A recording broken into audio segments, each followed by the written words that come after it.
Hi friends, అందరికీ నమస్కారం. Friends, ఈ వీడియోలో రెండు తెలుగు రాష్ట్రాలకు సంబంధించిన వెదర్ అప్డేట్ ఇప్పుడే రావడం జరిగిందండి. వీడియోలోకి వెళ్ళి పూర్తి వివరాలు తెలుసుకునే ముందుగా మన ఛానల్ని సబ్స్క్రైబ్ చేసుకోండి. వీడియో నచ్చితే లైక్ చేసి సపోర్ట్ చేయండి. అలాగే మీ యొక్క ఫ్రెండ్స్ అండ్ ఫ్యామిలీకి కూడా షేర్ చేయండి. ఇక ఏమాత్రం ఆలస్యం చేయకుండా టాపిక్ని స్టార్ట్ చేద్దాం. ఇటీవల కురిసిన వర్షాలతో తెలంగాణలో కూడా వాతావరణం చల్లబడింది. 5 రోజుల పాటు తెలంగాణలో వర్షాలు కురుస్తాయని హైదరాబాద్ వాతావరణ శాఖ తెలిపింది. తమిళనాడు, తూర్పు విదర్భ, మహారాష్ట్రలోని ఏర్పడిన అల్పపీడన కారణంగా తెలంగాణ, ఏపీలోని రాయలసీమలో కొన్ని ప్రాంతాల్లో వర్షాలు కురుస్తాయని చెప్పింది. ఈ నేపథ్యంలో 5 రోజుల పాటు వాతావరణం చల్లగా ఉంటుందని తెలిపింది.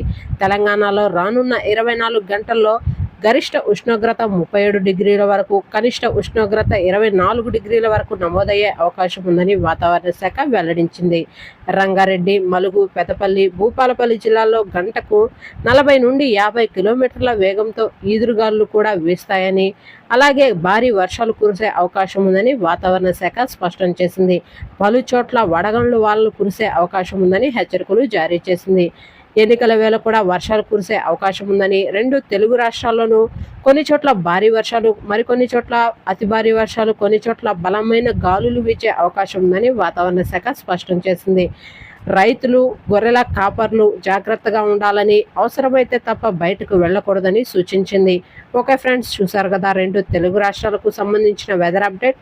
వీడియో నచ్చితే లైక్ చేయండి. ఇలాంటి మరిన్ని లేటెస్ట్ అప్డేట్స్ కోసం మన ఛానల్ని సబ్స్క్రైబ్ చేసుకొని ఫాలో అవుతుండండి. Thank you.